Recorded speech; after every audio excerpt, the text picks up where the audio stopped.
Hi, I am Ellen Grindell, a student at Liverpool John Moores University. This is a video interview of my mum talking about mobile phones and digital media, a parent's perspective.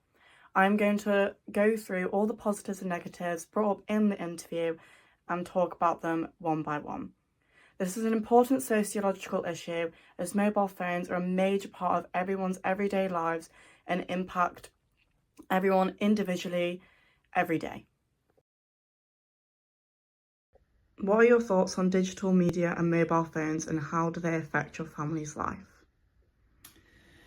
Well, it's really different from when I was a child because mobile phones and the internet didn't exist. So that just goes to show how old I am. We just had the telly and the landline telephone.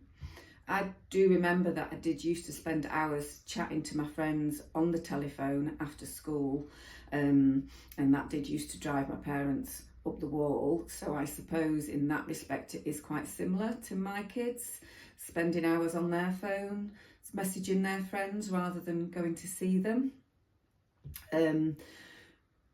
I suppose there was no way of keeping track of each other when I was younger as well. You know, when I went out with my friends, I was out and that was it. My parents didn't know where I was or what I was up to. That's quite different now because, you know, there are these apps on your phones where you can see where each other are.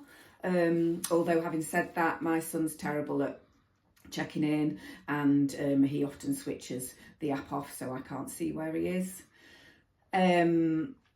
I definitely think we spend far too much time staring at screens and scrolling through pointless stuff. But although there are a lot of negatives to it, I do think there are quite a lot of positives to having technology in our lives now. Okay, so tell me about some of the positives. So I do think it's great that we've just got this whole wealth of information at our fingertips now. You know, it's much better when you're having to look for information for work, for school, for college. You know, you no longer have to schlep to the library anymore. I think it's really good that it's in lots of different forms as well. So videos and infographics. I suppose the big issue is whether it's trustworthy or not.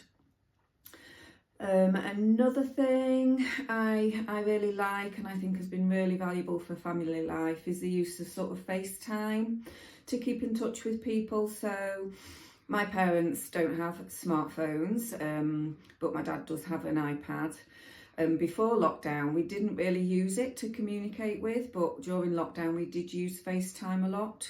And since my mum passed away last year and my dad's on his own, and he doesn't live nearby, we do use FaceTime to stay in touch. It means I can actually see him and check that he looks okay, but we can, you know, keep in contact with him. It helps stop him from feeling lonely.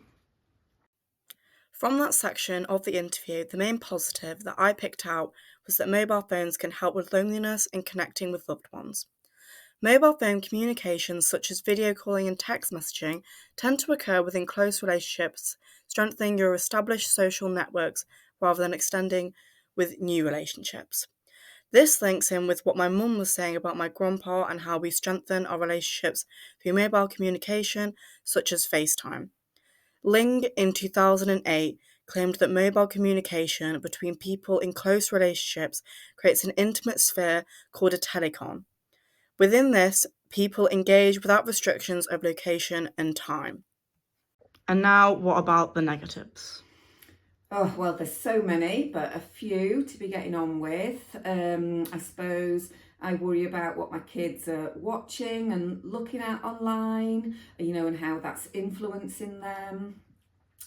I think it's really easy to be unkind online and via text messages, much easier than it is face to face. There's a lot of nastiness that can go on, so I do worry about online bullying and group chat bullying with my kids. My kids are teenagers now, so they're becoming more independent, and so I do worry about scams and catfishing. I do have a friend of a friend whose son did commit suicide because of this, which is absolutely devastating, and that just terrifies me. And then there's the issue of all this sort of online dating and meeting up. So my daughter met her ex-boyfriend via Snapchat. I mean, and you don't actually know whether the person is who they say they're going to be. I mean, fortunately in this situation, he was. But that's a worry too. The main negative I picked up from the second part of the interview was the prominence of online bullying and the worry about its effects on youths today. Wallach et al. Conducted a study on online bullying in 2005. They conducted a telephone study of 1,500 youth internet users aged 10 to 17. The results showed that 9% of them were harassed online in the past year, 43% by known peers, and 57% by people they met online and did not know. This shows that mobile phones provide more opportunities for bullying, therefore supporting parents' worries about their children online.